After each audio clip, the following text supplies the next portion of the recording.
So the podcast you're about to see features three guys who served in MACV SOG in Vietnam in 1968.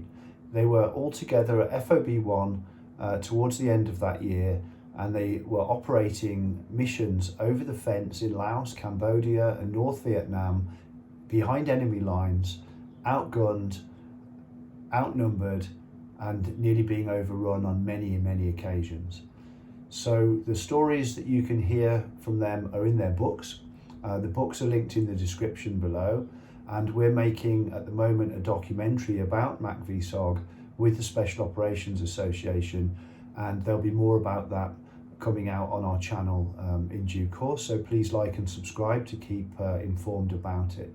We also make a video game called Arma 3 SOG Prairie Fire, which tries to capture some of the intensity of the SOG experience, and you can play that on PC. It's available on Steam. We're also making another video game at the moment, which is in very early stages of pre-production, but it's based on the three books that we've linked below, and these men. So we got them together in October of 2024 in Seattle, and this was the first time all three had been under the same roof since 1968. So about 56 years had passed. You'll see for the first time these guys having conversations together, remembering together, as we ask them questions about the world that they were in. First we go into what wartime Saigon was like, then we ask about when they first met, and then we ask them about the Black Dynamite Hunting Club, and then at the end we ask them about getting up close and personal with the enemy. Now this is something that the men of SOG quite frequently would do because of the type of missions they were doing, and viewer discretion is advised because there are graphic descriptions of combat. So be sure to read their books, linked in the description. Be sure to subscribe to the channel and enjoy the podcast. Thank you.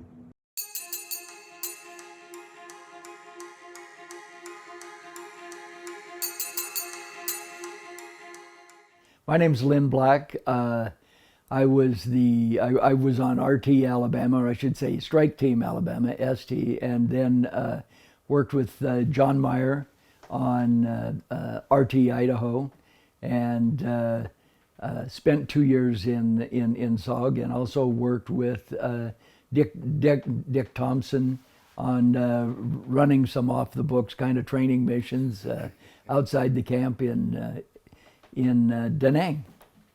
I'm Dick Thompson, and worked with SOG for a year running missions. I had 3 different teams and was XO of Recon Company for a little while, and worked with both these guys in various ways. So, John Stryker Meyer, RT Idaho, Spike Team Idaho first before it became RT Idaho, and had a total 19 months in country, 18 months on a recon team, alive today thanks to our little people in TAC Air.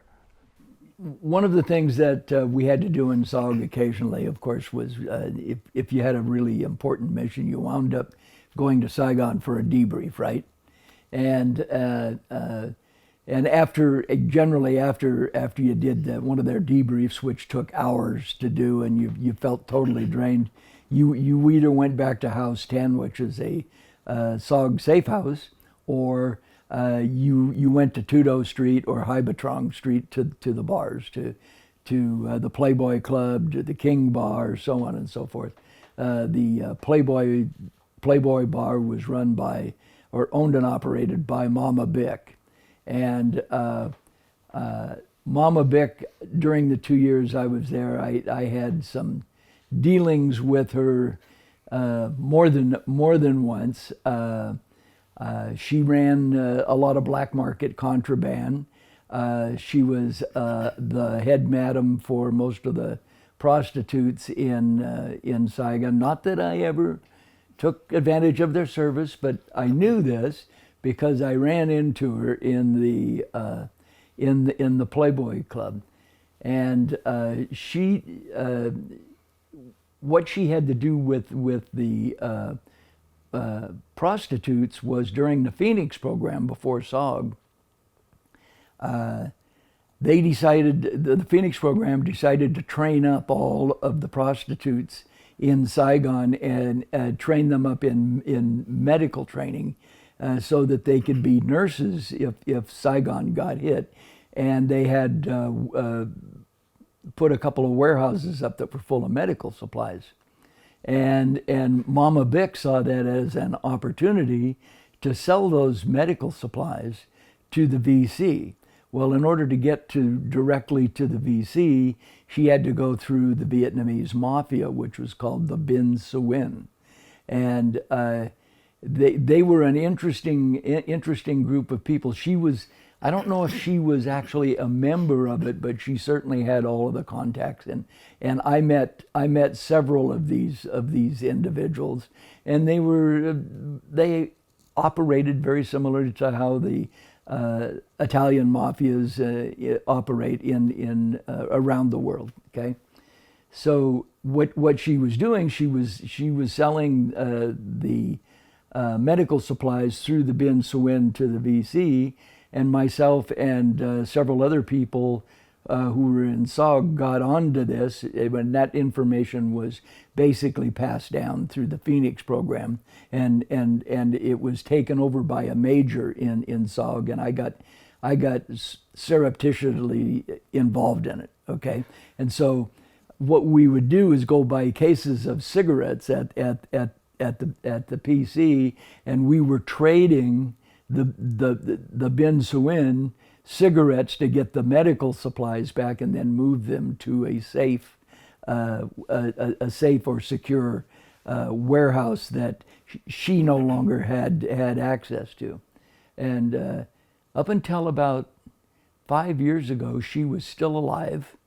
And I know that because Judith and I were we were in downtown Seattle, and we went into an antique furniture store, and got to talking to the man and woman who owned the place, and they said that a lot of this stuff was old French colonial furniture, and we asked them where they got it from, and they said they got it from Vietnam, from South Vietnam, and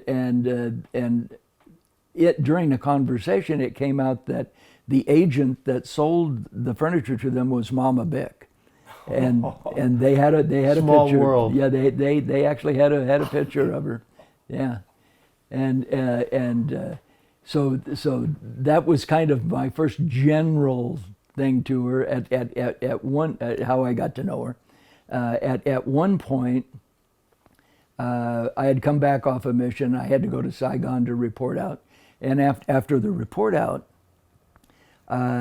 I went downtown and I went to the Playboy Club. So in the Playboy Club, it's primarily a drinking club, and they had all of the best whiskeys, and they had good Japanese beer and all that kind of stuff, along with Bami Ba, right?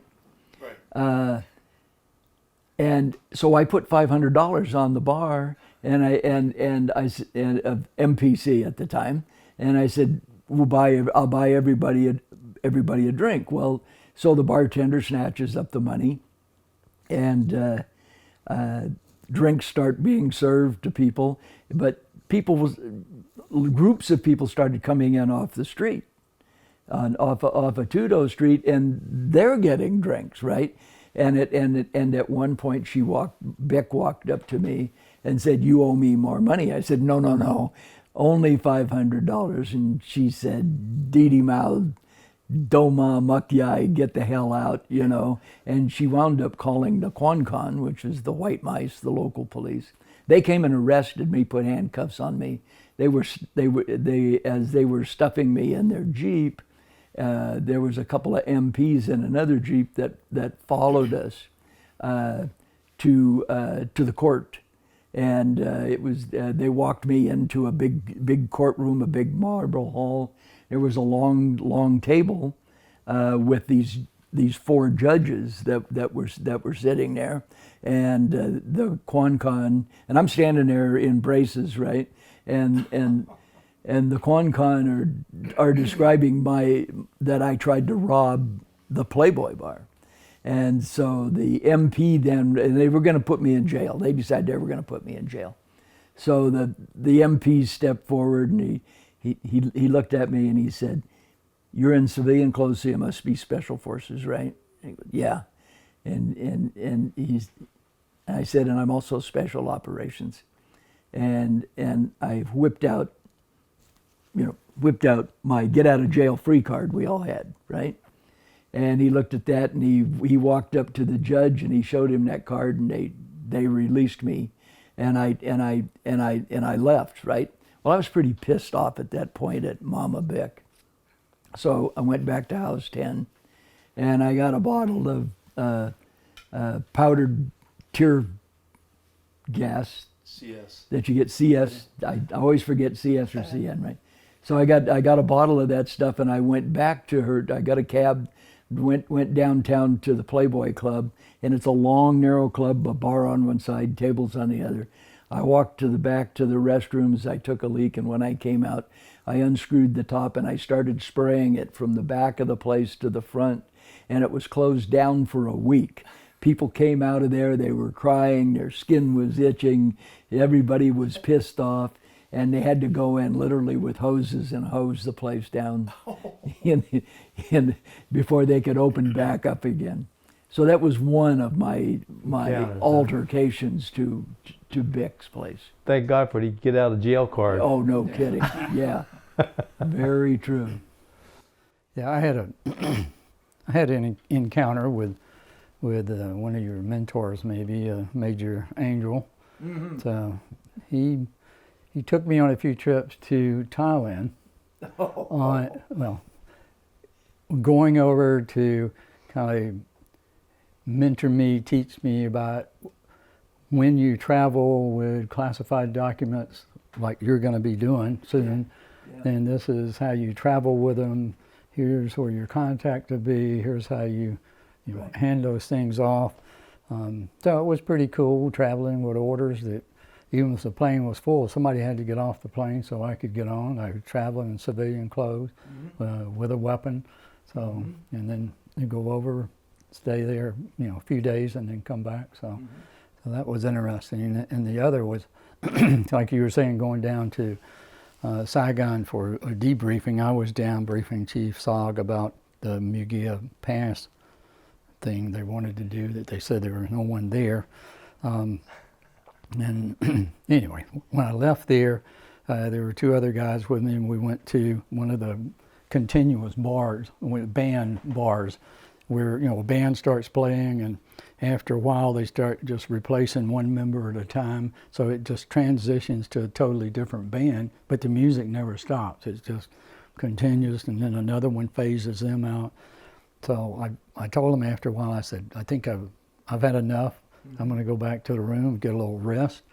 So, and I walk outside, and it's still noisy out there, and crowded. Motorcycle comes whipping up, and the guy said, "Where you go, G.I.?" So I told him the hotel I was going to.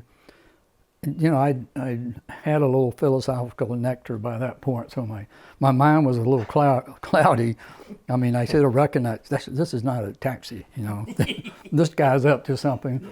But I got on behind him, and off we go. And we go a couple of blocks, and I see he's about to make a right turn, but it's going to go into a dark alley. Yeah. So I got my Browning 9mm out, and I put it right up against the base of his skull, and told him in Vietnamese, to stop and let me off, or you're going to die. Yeah, and he didn't heed that. So he started to turn in, and I shoved it harder and yelled it louder. And as soon as he got in the alley, he stopped. And I jumped off and started moving against the wall over on the side, because I could see several Vietnamese men down in the alley a little ways, and they were starting to run toward me. Yeah. So I still have the pistol out, so I put 3 rounds right over their head down the alley.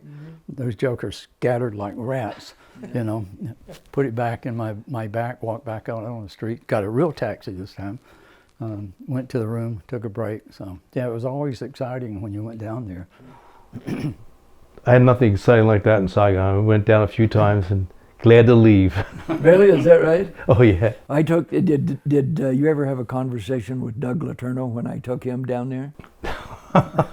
He had like $1,500 in greenbacks, right? Yeah. In his pocket, and as you know, American money was not to be in Vietnam. We used military pay currency, MPC, right? And so he said, down in Saigon there was American Express, big American Express office, right? Yeah. And you could go change American greenbacks for MPC or other, francs or whatever, right? Well, by the time that we got through with the debriefing and we went to American Express, it was closed. And he said, I don't want to walk around the street with this money, right? And this was Doug's first time in Saigon. He was not used to this at all. He was kind of like, the kids going to New York City, right? You're looking around at the skyscrapers and stuff. So I said, well, there are money changers, but they work in the alleys, right? And he goes, well, there's two of us, right? I said, yeah, but now listen to me. I said, you're going to show him that money, and he's going to take it. He says, I'm going to count it, right? And he's going to take it from you, and he's going to begin this process with his hands, and that money's going to disappear. And he's going to hand you something like $100 in MPC, and while you're counting it, he will disappear. Okay? And I said, so we have to be really careful how you do this. And I said, stay close to the guy and don't take your eyes off of him. Doug went, okay, fine, we'll do this. And as you know, Doug didn't drink, right? Right. So he's totally sober. And we go in, and there's this guy standing there, and Doug shows him the money, and the guy's eyes get about this big, American greenbacks. Boy, what you can do with those, right? And so I count, and Doug's onto him. He's right up in his face, right? And the guy's standing there, and he's counting those bills out, and it was amazing. The guy was really something. He would fold that money over, counting it, and it was like it would just disappear into the ether, and then it was, here's your money. Well, about $200 of MPC is a stack that looks very similar to what you just handed him, right? Yeah. And so when Doug touched it, he had in his mind he was getting something that was the same that he gave. And he dropped his eyes and he started to count, and I was standing there and I watched that guy turn around and walk around the corner and just disappear. And Doug says, well, there's not enough money here. Don't tell anybody I did this, okay? We arrived in South Vietnam at the end of April 1968. Cam Ranh Bay process went up to Nha Trang 5th Special Forces Group headquarters, and the Viet Cong was kind enough to present us with a welcoming party that night. They mortared the barracks that next to us, killing several indigenous troops, and we all ran downstairs like we'd been trained, go downstairs, go to the weapons room, which was locked. Went out to the wall without a weapon, but it was just the Viet Cong incoming. So from there, went through the processing, learned about we could volunteer for a project after the in-country training. We just seen the movie The Green Berets with John Wayne, so it's like, okay, we're off and running here. So we volunteered, had the briefing. The next day we're at Phu Bai. The Kingbees, the South Vietnamese Air Force, flew up there, went through that cultural shock. And we got off the Kingbees, a recon team got on, it was Spike Team Idaho. They disappeared, and there was an instant opening in recon at FOB 1. So Spider Parks became the team leader, and that was my introduction to the Secret War in a dramatic fashion. And the two Green Berets that disappeared that day still listed as missing in action amongst the 58 Green Berets from the S.O.G that are still listed as MIA in Southeast Asia today. Yeah, I flew in, on a U.S. airline. About 20 minutes out from landing, the pilot came on and he said, I need to kind of give you a briefing on what's about to happen. So as we get close and get ready to start our approach to land, you need to understand we're going to go into a nosedive. You're going to think we're crashing, but we're not.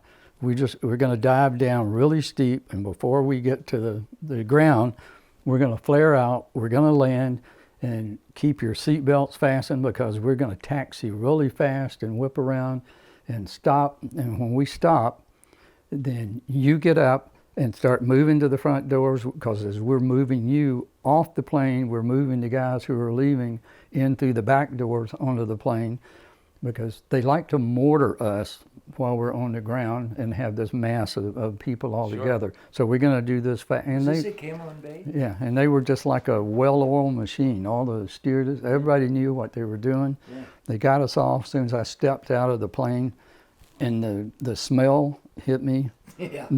That my eyes were burning from whatever was in the air, and it looked like total chaos. Vehicles going everywhere, all kind of aircraft flying around, and I couldn't help but notice the new people that I was now joining. I could see the tops of their head.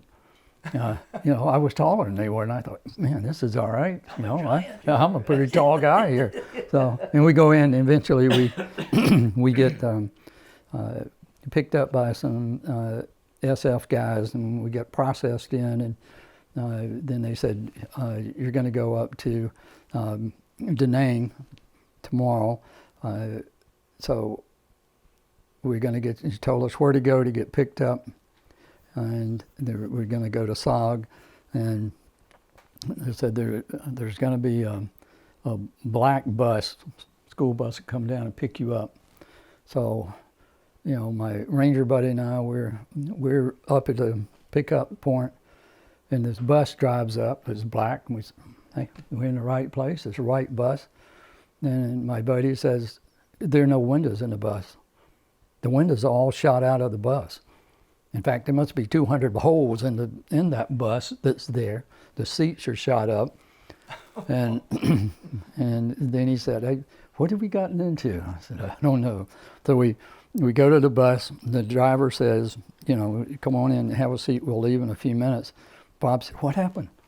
And he said, well, on the way up to where we're going, there's a pass that we go through. And the NVA, VC like to ambush us there sometimes. So, we get a little shot up, but don't worry, we're picking up a team here, and they're going to get on the bus, and as long as you do what they say, you'll be okay. And all of a sudden, out of nowhere, this group of guys appear and start coming to the bus and getting on the bus, and we're looking at them. No dog tags, no name tags, no unit patches, nothing. They have all kinds of weapons and things hanging on them that we'd never seen before, and just a triangular bandage around the top of their head. And they were just a mixture of Americans, you could see, and then some indigenous people. And we just never seen anything like that. And one of them, who, excuse me, must have been the team leader, it might have been you, looked at us and said, if anything happens, you two get face down on the floor and stay there until I tell you to get up. So, okay. And the members, when they got in, they went to defensive positions all around the bus, and they were all ready to, return fire out the window. And so, oh, well, that's pretty cool. But these guys are scaring the crap out of us, making their hair stand up on you. Oh, man. And Bob says, I bet that's a S.O.G team. I mean, we may be on one of these things in a couple of days. That's going to be cool. We'll be like them. I said, we're not going to be like them in a couple of days. we might be on a team, but we got a ways to go before we're going to look like them. So, and little did you know, it was a couple of days, right? Yeah, it was a couple of days. Yeah. And there we were. Yeah. But we didn't make anybody's hair stand up on their head in a couple of days, but we were on the team. Oh, man. So anyway, we were in and off and going. I had already spent a year over there with the 173rd, and I went back to the States, and I got out of the service, lived in Hawaii for a while, and then re-enlisted, went through SF training, and I arrived back in country. It was around the end of May or early June, sometime in 1968, and went to Nha Trang to 5th Special Forces Group headquarters. But I had orders from when I graduated the Q course already for SOG. And so when I walked in there and handed them my orders, they kind of went, "Oh my God, right? You're going to that place." Well, there were a couple others of my buddies, Bob Gullett and Stephen Engelke, who had the same orders. So we hung around Nha Trang for a couple of days and at the headquarters there, and went through the same thing John did. In the evenings, the VC would mortar the shit, or out of the compound, just wild rockets and stuff like that, and you'd run out and hide in a bunker because you didn't have any weapons, and basically they held us there because they said we needed to climatize to the over 100-degree weather, right? So then we said, okay, we're going to take you to the airport, and we went up to flew up to Da Nang on a Blackbird, and got picked up, and we were taken to House 10 or House 22, excuse me, and House 10's in Saigon. And it was a safe house, and that's where we received the SOG briefing and signed the paperwork and got our code names and all of that kind of stuff. And the reason I picked Blackjack, by the way, is I figured I couldn't remember my own name most of the time, so that was close. And we went through that briefing, signed the paperwork. The next morning, we went to the airfield, got on a Kingbee and lifted off. They said, "You're going to go to FOB-1 at Phubai, right?" And you were talking about the helicopter said it's going to take a nosedive. Well, Kingbees don't work that way. The Kingbee pilots are true gentlemen, and they know how to fly those machines, right? And so we come in, and below us is the PSP, perforated steel platform across Highway 1. From the front gate of FOB-1, right? And that Kingbee comes in, rolls over on its side, and the door gunner turned around and went, "Kingbee, go down now." And it just like fell out of the sky, right? Until, I swear to God, you have these flashes of the ground coming up to you, and it goes and lands, and we get off. And there's the three of us, and we've got our duffel bags and our cute little berets and our dress uniforms and stuff. And we go up through the front gate, and the way Phubai was laid out, it wasn't obvious where things were. There weren't any signs on any of the buildings really, right? Except one.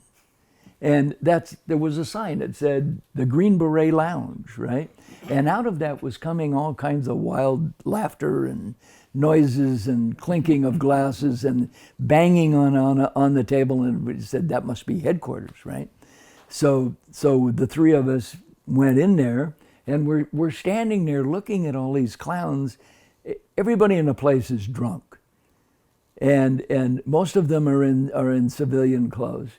And there's some guys at this table. There's like a dozen guys playing dice. There are guys over here playing poker or some kind of card game and all of that kind of stuff.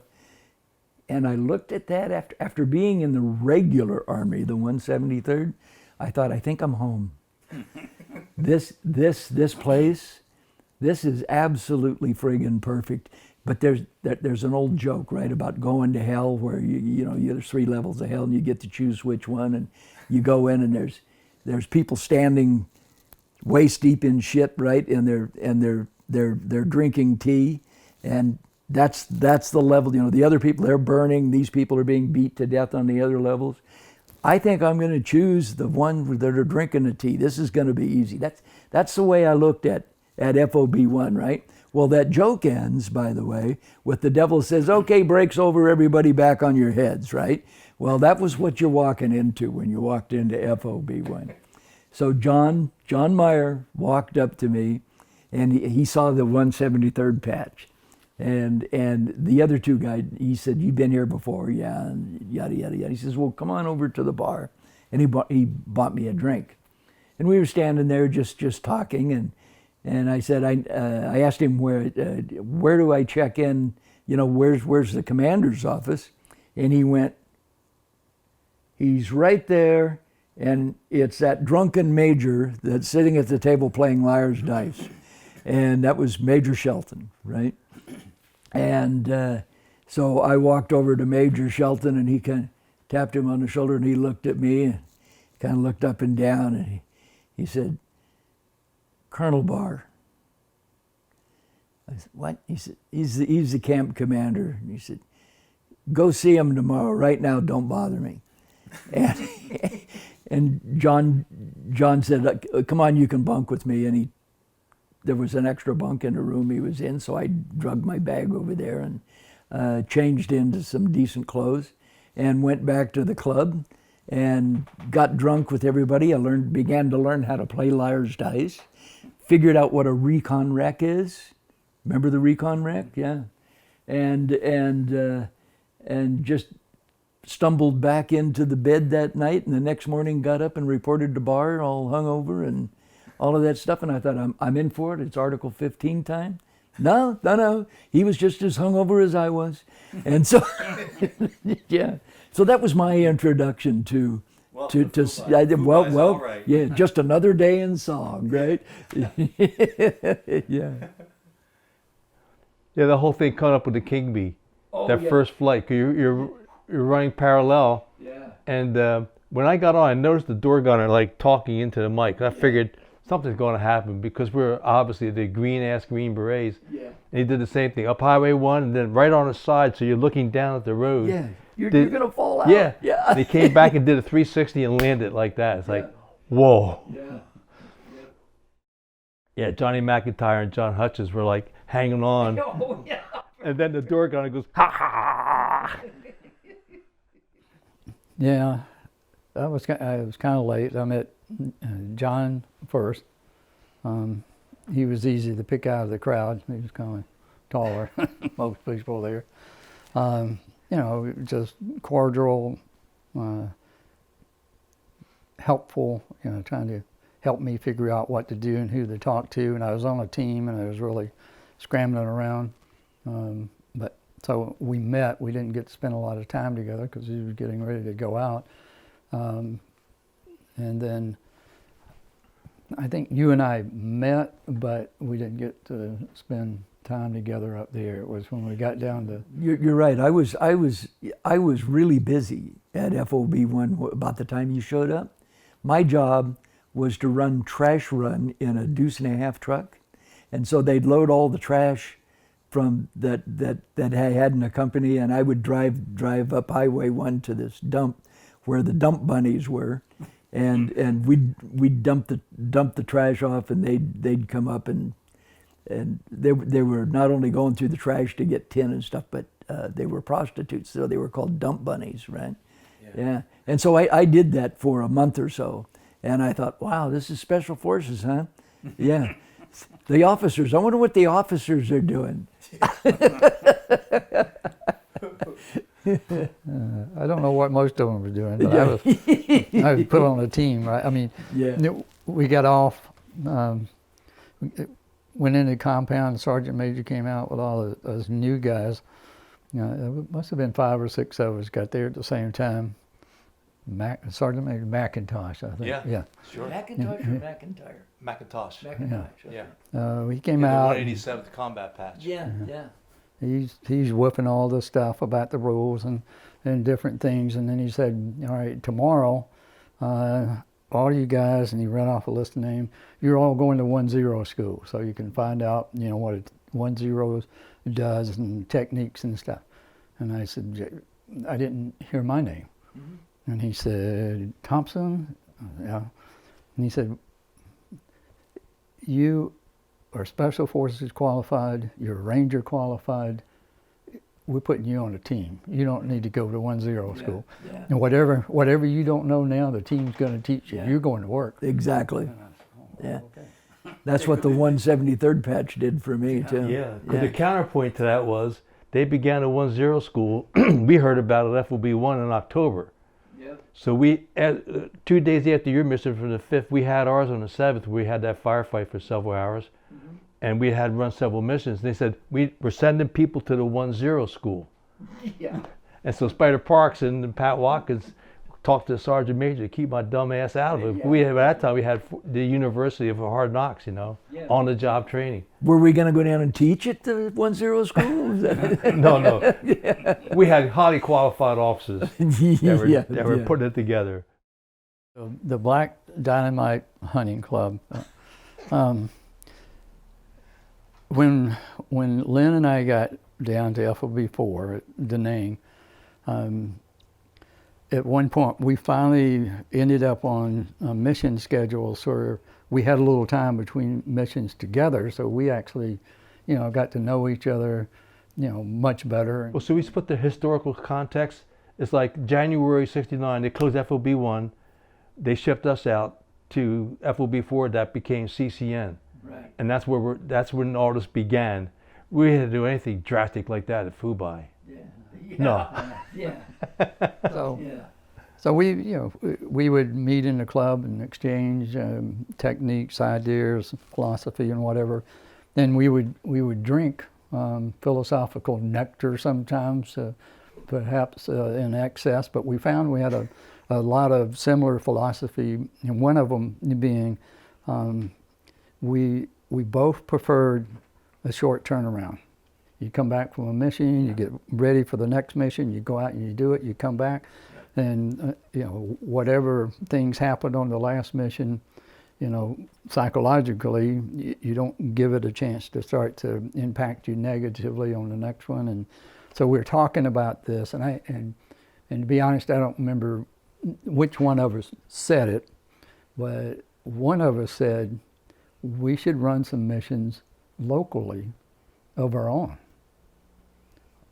You mean we're going to put together a team and we're going to go out around Marble Mountain and in the area out here and do some missions and not tell anybody about it?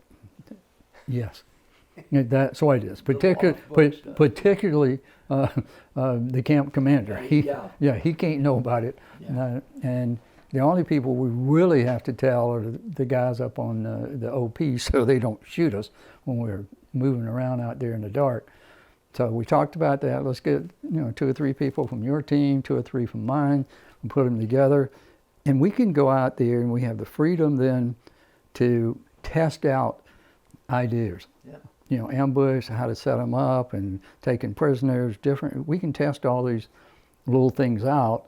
And then, we can share them with other 1-0s. We can use them on actual missions and stuff. Did you have the Starlight scope? We had them. I had used them a lot, from being up on the mountain. But those are the night blinding scopes. Yeah. Really. Oh yeah. Big thing. But we were doing techniques like let's take the .22 caliber pistols with integrated silencer.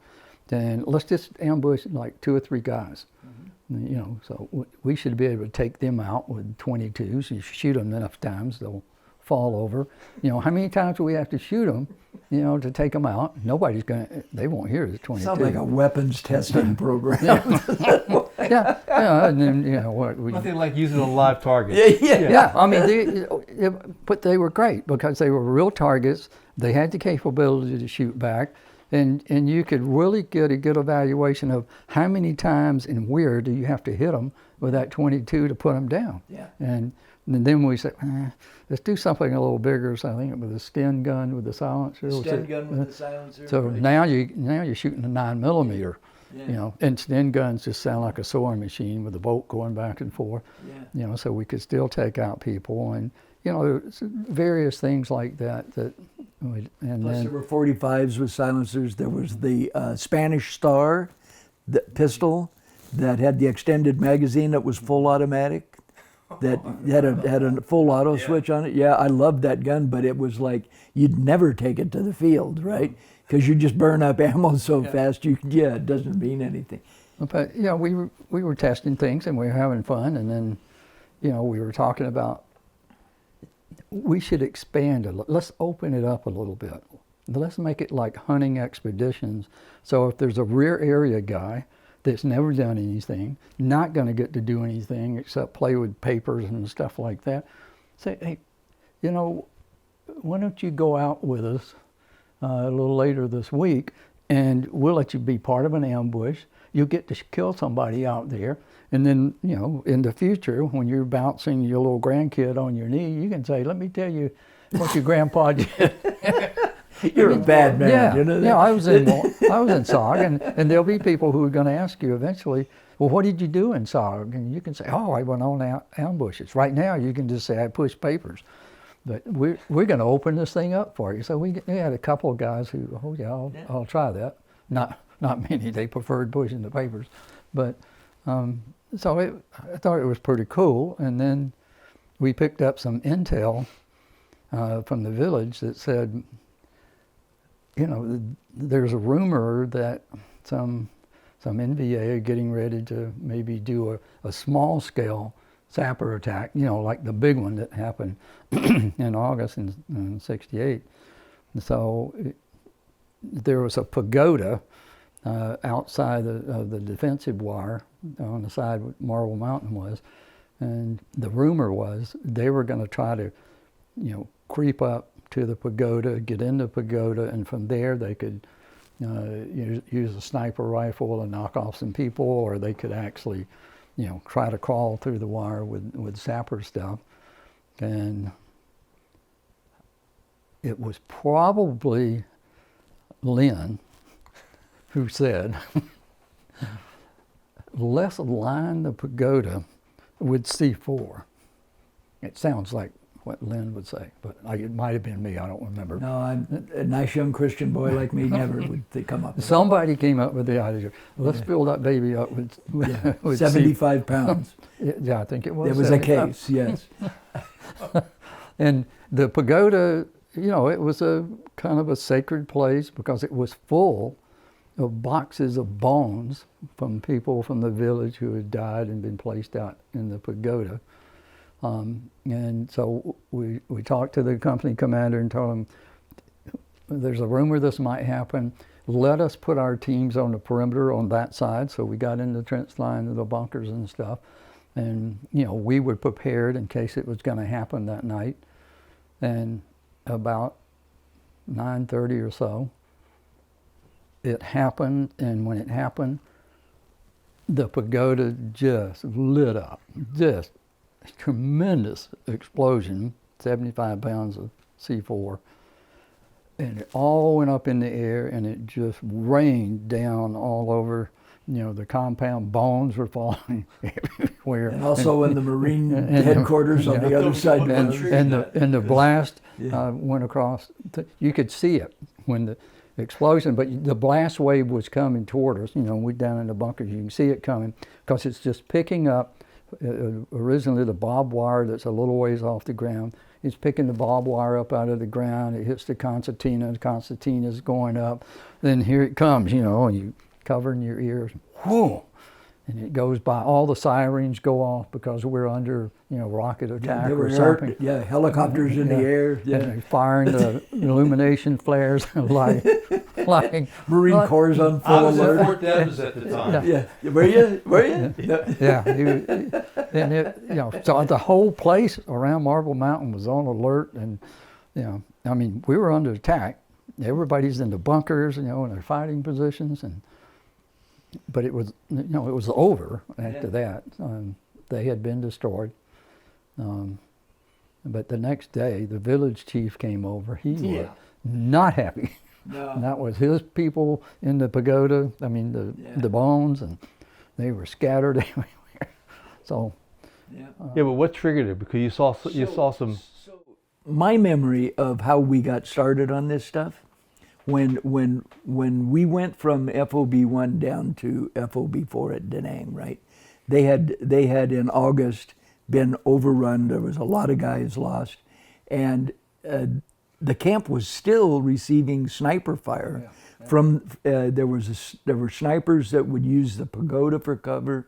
These are NVA snipers, and there were also snipers that were inside the mountain of Marble Mountain, and there were like windows or cracks in the rocks that they could look down into our camp. I mean, you took your life in your hands when you walked from recon company to the club to just walked across the sand, because the snipers or the mess hall, the snipers would be shooting at you while you're doing that, right? And everybody got kind of pissed off by this, you know, having to dodge bullets on your way to get a beer, right? So that's when you and I started talking, is my memory, about how can we stop these snipers, right? And also there was, and we were creative people. that absolutely, and also and also the snipers were in the village on one side, that village On the south side of Marble Mountain. Yeah, is it the south side? Yeah. Okay, yeah, on the south side, and they would go in and rob people of food and stuff and that kind of stuff. But they lived inside the mountain, right? So we started talking about how do we stop the snipers in the pagoda, how do we stop the snipers in the mountain, and what can we do about them to try to make the village safe, okay? And instead of making this sound like we're some bloodthirsty sons of bitches that just want to go kill people, which is actually the truth. We were trying to make the village safe. Yeah. And we were. And we need to be clear on that. Yeah, we were saving Vietnamese lives. So we blew up the pagoda, and that stopped that shit. What triggered that blowing up? Remember, it was set up a unique way so that if an enemy fired. Okay. So like Dick said, we lined the walls inside with 75 pounds of plastic, and we used an acoustic fuse, and what sets it off is sound, right? So we set. Remember that hooch that you and I had? Yeah. Okay. Well, we set in there with an AK-47 and the acoustic fuse, and it had like 4 or 5 settings on it. I can't remember which. So setting 1, you walk over to the wall and you fire the thing. We had a blasting cap on it. Right. Didn't set it off, put it on setting 2. Finally, we figured out what it would take for the sound of an AK to set that off. That's what we plugged into the plastic. So when the sniper went in to shoot into our team members' hooches, right, which is what they were doing. Yeah. He fired. 1 shot was fired. His last shot. The first and last shot in his lifetime. That's right, and it just literally, I mean, it threw chunks of granite and concrete clear across our camp and over the mountain into the 1st Marine Division or whatever it was on the other side. And like Dick said, there were helicopters in the air. There were lights everywhere. The whole Marine Corps from Saigon to Da Nang was on full alert. We were under attack again. Not quite that much, but it stopped it for a few days, and then we started getting that sniper fire. We started getting an intense sniper fire out of the mountain. So I took Idaho up, and there was, there was Doug, and who was Doug's friend that he recruited? The Mac. Mac. Yeah. Yeah. Yeah. And the 3 of us were up there with Idaho, and we had carried up another 75 pounds of plastic. And there were crevices in the rocks to where you could go up and look down through this and see this, the 3rd largest sitting Buddha in the world. It down inside of this grotto, right down below. But somewhere in the rock structure of this thing were these caves, which I mean, you could see them from the camp, that were full of these snipers. I mean, it turned out there was actually a hospital underneath of that thing, okay? So we went up and we started packing this C4 into the crevices up there, and then just boom, set it off. You know how the top, it had a flat top, and then it had this down. Well, we were down when we set that off, and this huge hole was opened up and it dropped down and it stopped. There was no more. They never did that again after that. But they then started raiding the village, and that's when we decided to go hunting. And so as long as we're going to go out and do this, let's test out a few things that we've been talking about. That's my memory of how we got together. And the good news is, when I came back to CCN in October, we never got sniper fire. That's right. There wasn't it yet. All we had was incoming 122 rockets and some mortars once in a while, but no snipers. That's right. Yeah. And we had a guy there for a while that had one of those big searchlights like they use around airports. Or, sure. I mean, a huge one. And he was working from inside the camp at night, and he would shine it on the mountain, on the side of the mountain up there.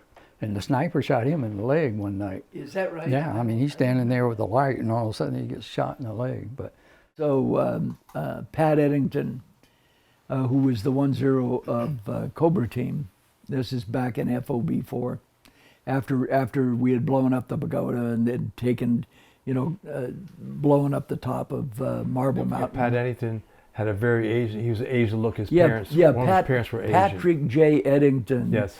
His mother was Japanese. One of our legends. Yeah. Amazing guy. And I remember Pat as being about your height. Yeah. Oh, Yeah, he's a tall guy, right? Tall, handsome. And very good looking guy.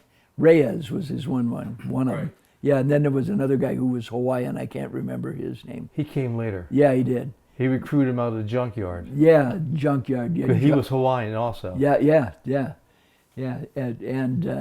So he showed up. Pat went off to the Marine Corps sniper school, and he came back with an M14 sniper rifle, all matched and all of this kind of stuff. And so at night, Pat and I used to climb up on top of on the tin roof of his hooch, and scope the mountain, and you would see lights in some of the crevices up there, right? And the monks, it wasn't the monks, right? So we would sit there with this silenced sniper rifle and just play with it, just have fun shooting at the lights in the mountain, until one of the things they did after the camp had been overrun is they put concertina wire down on the beach, which they didn't have before then. Okay. Well, they had a strand of barbed wire. Well, yeah. No claymores. Just a strand of barbed wire. You're right. It was totally friggin' open, and they put guard towers in the corner, right? Yeah. So Pat and I were laying up there on his roof one night, and we're shooting at the mountain, and the Vietnamese guard in the tower, looked down and he saw us, and he started shooting at us, thinking we were attacking the camp. Oh no! Yeah, we knocked that shit off. I mean, it was stop doing this now. We don't want to get shot by our own people, right? No, but at the CCN, I don't recall ever singing a hymn for an officer or a gentleman, as we did at FOB1. We had a fine tradition there. Yeah, the SF hymn. The SF hymn, where and so to set it up for our listening audience to appropriately appreciate it. When there was I remember two specific times. One was a Marine Corps officer and the other was an Air Force officer. And they would come in, Colonel Barr or Major Shelton would bring him into the club, and they say, "Silence, we want to introduce you to Colonel from the Marine Corps or the Colonel from the Air Force. And gentlemen, could you please sing them a hymn?" And so you see the officer light up and go, "Oh, these Green Berets are going to sing a hymn for us." All right. They'd all rise, we'd stand up, and then the hymn would be, him, fuck him. They were instantly humbled. They had to earn our respect. Yeah. Welcome to Fubai. Yes. Well, if we're talking about close with the enemy stories, and November with RT Idaho with Bubba Shore and Henry King, his strap hang was. It was one mission where Henry carried that experimental M79, the pump, and we got inserted. It had a wonderful insertion. Went across a major road, set up on the other side, set up the classic ambush that you helped to develop the techniques with the C4. Mm-hmm. We had the kill zone, claymores on the side.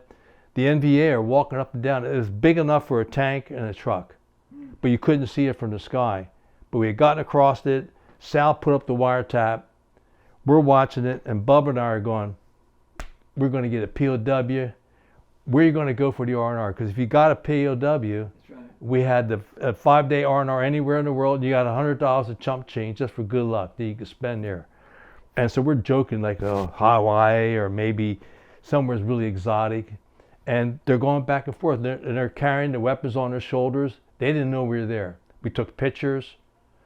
And Spider came back for a commo check. And we'd been set up for over an hour and a half on the trail. And we had gotten inserted in the afternoon. So by the time we got up the mountain, set up the ambush, we're getting closer to evening.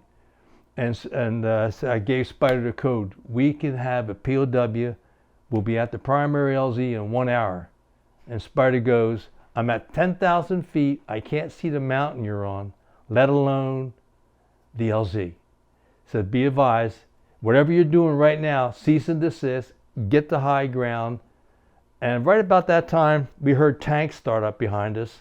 Oh, People on the trail are doing the DD Mal now. Everybody's carrying AKs, and there's much more hyperactivity. So they know there's a team on the ground there. yeah. So we pulled down the wiretap, crossed the trail, and went away from where we had come up from the LZ. We moved into the night, and Sal had climbed a tree and said, there's buku NVA coming with the dogs. We had multiple dogs with the lanterns, and we came to a stream, went up the stream and stayed into it, maybe 45 minutes to an hour. Had the guys go out so if the dogs would hit the fake trails, and then we put down some of the powdered mace and the black pepper. Now it's dark. We get up, we climb up the ridge. We had an 8-man team and set up the RON for the night. And I was facing the stream bed. And during that time, we had the biggest communist lightning bugs I'd ever seen in my life. They were lighting us up. So when they lit up that little ass on those communist lightning bugs, you could see people's faces. You've run into those before. You talked about them. Yeah. And so eventually they began to settle down, and the lightning bugs got quiet. About midnight or so, in the stream, a little creek, 2 NVA came. One had a lantern, and they were talking. They went past us, went up, the lantern ran out, and then they turned around and came back. As they're coming past, Hep coughed. And so with the cough, 1 NVA came up the creek towards me, and I'm sitting there with my feet spread, car 15 pointed. I'm thinking, this guy's going to hear my heart. You know, it's like, ka-chung, cha-chung, cha-chung. And he was really good. Only when the wind moved did he move. Wow. So when the wind would move, I hear him come a little closer. Then finally he touched my 10 regular. I heard him catch his breath. I kept the car because we didn't want to shoot anything to alert his colleagues where we were. Right. So again, the wind blew. He backed down the hill. They left. First light, we were out of there. Oh, geez. Yeah. So all day we climbed the mountain, and 5 days later we got distracted under heavy fire. Yeah. And Major Jacks accused me of being a coward. Oh, yeah. That'd be Jack. So. Yeah, Major Jacks. Yeah. But he's a hero in other compounds, but for that mission we were not happy. But that's my close encounter with an NVA. Wow. You had a good one, a couple good ones. One, you cut his throat. We were going in on a mission, and we got shot down going into the LZ, crashed. With Captain On was flying. So anyway, we crashed, and there was a bomb crater there. I managed to get myself and Bao and Ben, interpreter, drugged him over to the bomb crater, pushed him off in there. I got in there. Covey, Spider in this case, he told Mr. I for them to get out of the. It was flattened out, kind of laying on, but they were still in there. And I told Mr. On to get out, and that I would get them in the bomb crater. And I don't know if he was making hand and arm signals at the same time, but he said no. he said no. We fix. Co-pilot hurt bad because he'd gotten blasted. So anyway, he wouldn't get out. So, but we're in the crater, and after a while, I told Spider. I mean, they kept crawling through the grass. They were trying to get to us or get close enough to us. They could put a grenade in the bomb crater with us. They put a B-40 rocket on the back of it at one point, and kind of showered us with shrapnel, and so it was important for us to get some information. And they were crawling around all in the grass. So I told Covey, I'm going to go out there and get one. And wasn't the best decision I've ever made, but You really wanted to appeal, didn't you? we really wanted one, and so I'm gonna crawl out there in the grass and get one because there's plenty of them out there crawling around. So he gave me a direction to one that he could see from the air. So I was crawling around out there, and I got to the point where I could hear him coming. I could hear him breathing and making the noise. So my plan was I was going to shoot my hand out, grab a hold of him, and then, wrestling around, maybe shoot him once and drag him back to the crater. And I got close enough, and I shot my hand out. I grabbed him by the shoulder. He let out a scream, scared him half to death, but he came around with that AK, so he tried to shoot me. I grabbed the barrel, and he grabbed the barrel of my car. So we're kind of rolling around on the ground and wrestling. Finally, I managed to shoot him in the shoulder, but that didn't slow him down much. But I was realizing something's wrong with me. I have no strength at all. I'm in excruciating pain. I'm beginning to get the impression that maybe my back's broken from the crash. From the crash. So, and I can't take a deep breath because of my ribs are broken. But anyway, so we're wrestling around there, and he's starting to get the best of me, and he gets on top of me. And all of a sudden, he turns loose of the barrel of my car 15, and he just unloads right in my nose. Blood splatters everywhere. My eyeballs spin around a little bit. But that freed my car 15 up. So all of a sudden, I saw the look change in his eyes, and it was, you could see, oh, geez. His old shit. I'm a dead man. And he knew he had maybe a second left because I moved that car 15 so it's about 6 inches from his cheek. And I could see the look on his face. Yeah. And, at that point I knew I couldn't manhandle him, so I had to deal with him. Yep. So I went ahead and I put a burst in his head, and it just exploded. Was your mouth open or closed? Mouth was open. And it's, my face is just covered with brain matter, with tissue, blood. Fat. The blood squirting out all over me, and his torso just collapsed on top of me. Crap. So I had to leave him and managed to get back into the crater. Ben put him in shock when he looked up and he saw me, because I'm just covered. I'm a bloody mess, and I'm covered with all this crap from this guy's head. And Bow's already passed out from loss of blood because he got shot in the thigh, and and they keep assaulting us. And Ben's been holding them off, and he's looking at me and like, oh, how did I get paired up with him? So anyway. And don't forget, Captain On, in the meantime, had taken off, right? He left. Well, somehow, him and the crew chief, he got the blades turning. You know, it was on its side. The blade was almost hitting the ground. Wow. And somehow he got it running because we had attracted so much attention at the crater, they quit shooting at it. Yeah. And he got it to spinning.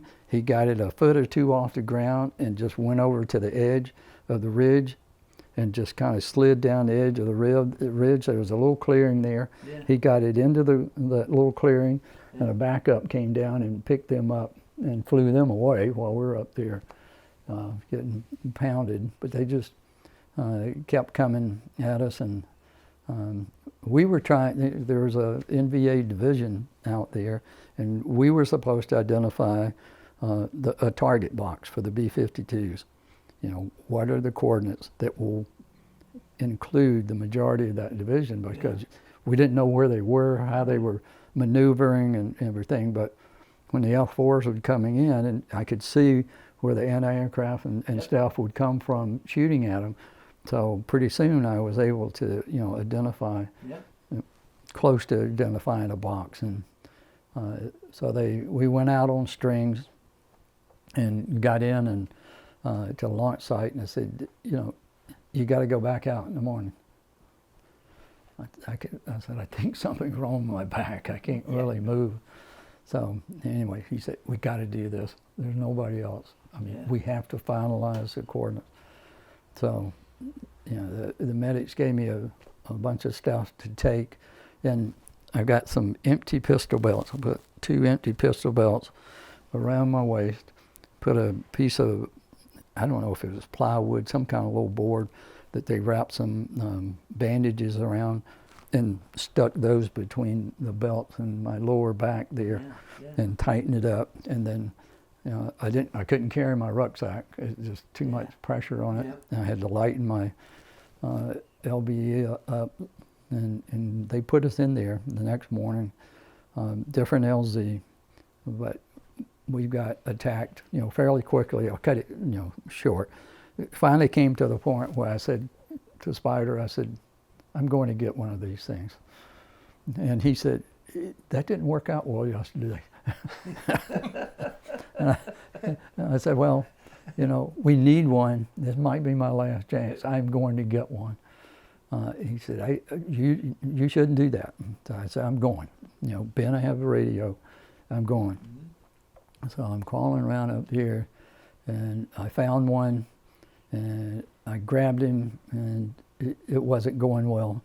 So I just took my K-bar and I just cut his head about halfway off, and the blood all over me again. So I crawl on up a little ways further, and I catch one, and I got him, and I got a hold of him. I got him around the throat, and I'm hanging on to him, and all of a sudden here comes another one, and he seizes. You know, so I see he's going to shoot me. So I roll around so that, you know, the one I've got's in front of me, and he shot him and killed him. So I was able to like, gave me a chance to shoot him. Wow. And at this point, I'm thinking, no, this probably is a bad idea. Somebody else get him. Yeah. But that's the first time I've ever heard the clear definition of a bodyguard. A bodyguard. Yeah. It was. Human shield, right? Well, you see, I got the idea from Bargewell.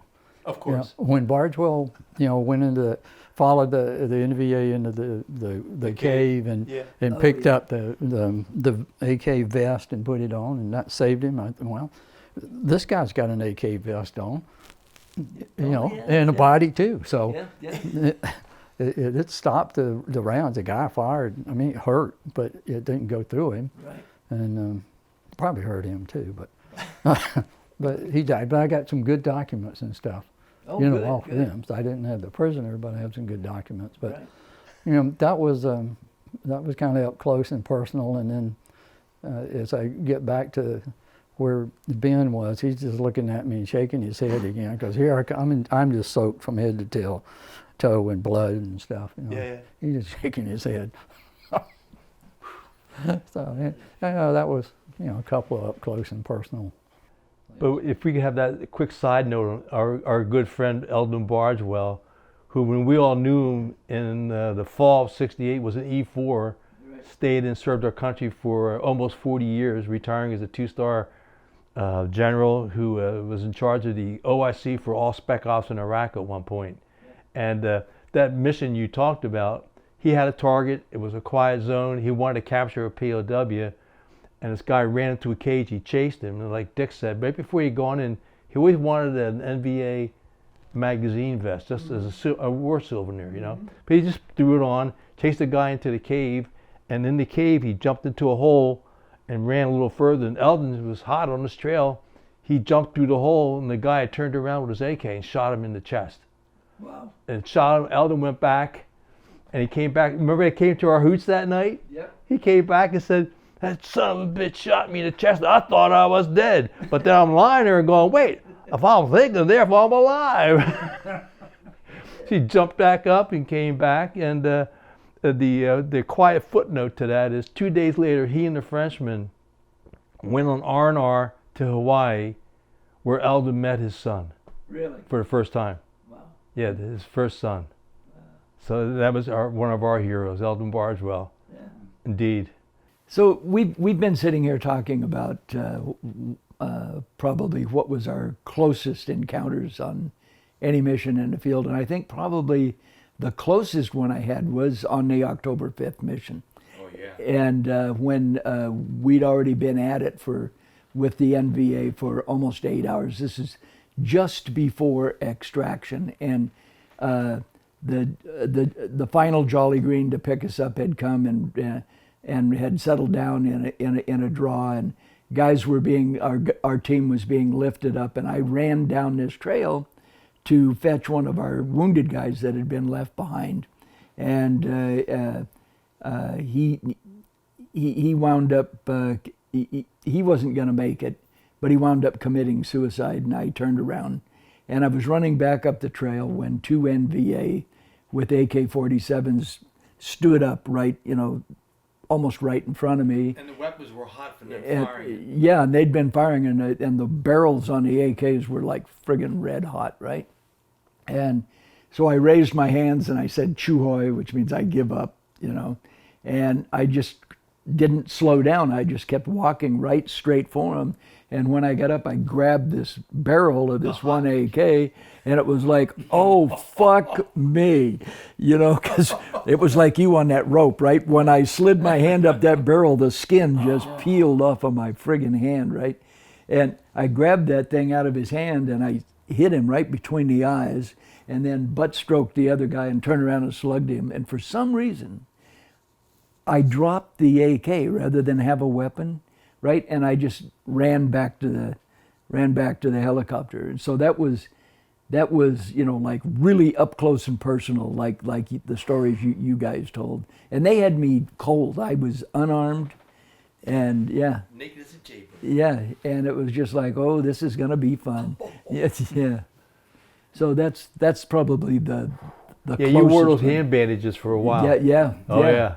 Yeah, and that's when I started ordering ice in my drinks too. I forgot about that. Yeah, yeah.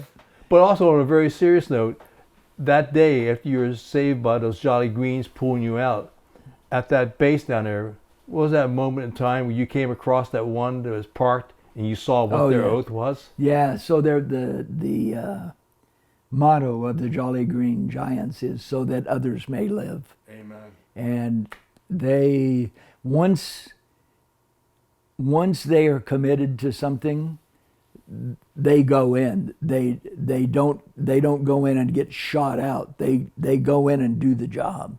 And that's why the two that were shot down got shot down. Another one got shot up so badly that day that it could barely fly and got escorted out of there. With the spads. And then yours was so bad that after it flew over 2 mountains, Yeah, they had to do an emergency they just landing. set it down. Yeah. And that's where we learned that a Cobra gunship. Yep. Oh yeah. So on the Cobra gunships, the ammo doors or whatever do they call them, access doors, fold down, and they had seat belts on them, and I mean there's all of the magazines for the guns and everything, the 40 millimeter stuff and all of that, and you're gonna sit down with your back to that right, sound. Thank God they didn't fire those things, right? And so we sat down, strapped in, and off we went. Went you back to Da Nang? Yeah. Wow. So the question is, was that ride as cold as it was when you're out on strings? Yeah. Which is colder, that ride or the? Because the Cobra could go faster, right? Yeah. Actually, the Cobras can go faster, but think about that. On the string, you're out in the open, right? Right. With that Just Cobra, flapping in the breeze. with that Cobra, it's got an airflow that's going along the fuselage, right? Yeah. It actually, when you're right up close to it and it's at heavy speed, there's a vacuum. The airflow is less to you, and you're like, and you're freezing your ass off, right? And it's like I can't friggin' breathe. You hold your hands up in order to get air. No kidding. Yeah. I'm glad I missed that one. Me too. Yeah, with Captain On, because Pat Watkins isn't here, one of my favorite Captain On stories, he was one of the Kingbee pilots, very experienced, and he was just an amazing pilot. And with Pat Watkins, this was the mission where Pat and his recon team with Lou DeSeta had set up on an Oscar 8, and they watched the trail for several hours with tanks, personnel, trucks, supplies, coming down the trail, and he's taking notes. And near the end of that mission, or that trail watch that night, an NVA came up to one of his team members, the Montage, said, "It's your turn for guard duty." That's how close they were. Yeah. So the disc gets up, goes to Pat. They moved out. They had a on and off gun battle all day. They ended up in a bomb crater. And it was near the end of the day now, after being this ongoing battle. Captain On came out under enemy fire, turned around, and then hovered down into the bomb crater. And he pushed it over so he could get the right door of the Kingbee close enough that guys could jump into the Kingbee. So after they get in, he lifts off, and then by this time, they were getting more of the anti-aircraft weaponry. He had to duck and dodge around the ACAC like you saw from World War II. Yeah. He was ducking around that to get out and bring the team back. RT Lion with Pat Watkins and Lou DeSeta. The third team member, I forget his name, but that was the close encounter in Captain On. You mentioned earlier about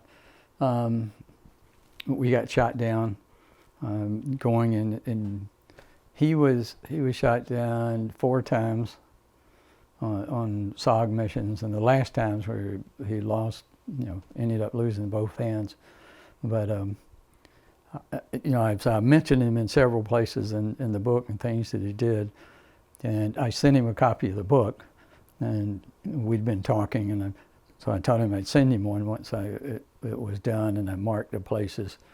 So he emailed me back, and he said, I read slow. I enjoyed the book, but after the last time I was shot down, my memory not so good. But I enjoyed the book. So over the last few years we've been happy birthday or whatever, kind of staying in touch. But he's a hard dude, and then you know this better than me, but he's got his American citizenship among other things, but then he got that award at what's the aviation Scarface from the Marine Corps. Yeah, because that was the helicopter that went down. The Papa Smoke. Papa Smoke. They gave him in the year 2000 in San Diego. Yeah, so they gave him a big award. Yeah, Bill Shelton was there, Cliff Newman was there. Really? Yeah, we were all there when he got the award. All right, neat. It was really cool, because and just in case people hear this that didn't hear your earlier interview, essentially the Marine Corps gunship went down, got hit, flipped over, landed in a river. One of the pilots gets out and one of the crew members gets out. And the question was, is there anybody inside? Mm-hmm. So Captain On came down, flew down, stuck the Kingbee wheel in the window while under fire, lifted it up so his door gunner could look out to see if anybody was inside or not. Wow. And that's what they gave him an award decoration, 22 years after the fact. Wow. Oh, yeah. Yeah. Captain on. And, you know, to follow up, on his fourth mission, the fourth time he gets shot down, he had served the team. He got hit leaving out. He could have crash landed and saved himself, but he said, I knew I was going to land in the communist troops. I chose to fly over a mountain, and then he had an emergency landing. And then when it was time to open up the windows, his skin was coming off. He had to use his elbow to open the window up so he could crawl out of the Kingbee pilot seat. And that's where all that time, because the flames, the aircraft had caught fire, and the flames were coming up through him and his co-pilot. Yeah. And he got both of his hands cut off. To this day, he smokes 1 pack of cigarettes a day with his hooks. Really? Yeah, really. Holy moly. I know. Holy moly. Captain on, tough, Yeah. strong. Yeah. Yeah. There was probably the wildest thing I ever saw him do in relationship to something I was on was we were the bright light team, and we were at Mylock, and there was a hatchet force company that got in trouble in Laos, and bunch of them, half of them got killed, and they spent an afternoon trying to airlift or extract the rest of the Cambodian hatchet force, and it came down to where it was the last helicopter, and the hatchet force commander loaded everybody on this helicopter, and as it was taking off, it took RPG fire, took rocket fire, and it came crashing down, killed everybody in there. The pilot and co-pilot had survived it, but an American and a Cambodian's in there, but it fell on Dave Gordon. Dave Gordon, who was a lieutenant. He got shot out of it. When it flipped, he fell out of the hill. No. He wasn't in it. He was waiting for, there was Dave and four Cambos still on the ground, and they were going to bring in another chopper. Well, when it came down on him and rolled over on him, and it broke up his hips and his legs and stuff. His back. Yeah, and so nightfall's coming, right? And he drags himself, he jacks himself up with morphine, and he and the wounded Cambodians who are with him crawl off into the brush. And I had Idaho as the bright light team at Mylock, and about 10 o'clock that night, they came out and said, "Come into the talk. We're going to run a bright light mission, and we're going to do it at night." I said, "How the hell do we?" They said, "Well, we've contacted the Army choppers, the Marine choppers, everybody, and no Americans will fly. But Captain On and another ship showed up and said, we will take you out there." And it's like there's a full moon and the whole thing, and we get on these choppers for this night bright light, and out we went, and we thought we were going to have to rappel out, but he got us down to where he was able to put a tire on the helicopter that had rolled over on its side, and we got on the ground, and we wound up finding the survivors, and he by that time he had left, and they were out of fuel, and another 2 choppers came in and dropped ropes on us because of where they were in the bushes, and we started ferrying people back out of there. But there we were at midnight, right, and finally got back there at around 2 o'clock in the morning at Mylock, flying, working that thing all night long like that. Then turned around the next morning, and he flew us back in there again to retrieve the bodies and the helicopter that had been shot down. But the guy he would fly anywhere at any time, do anything. He was an amazing pilot.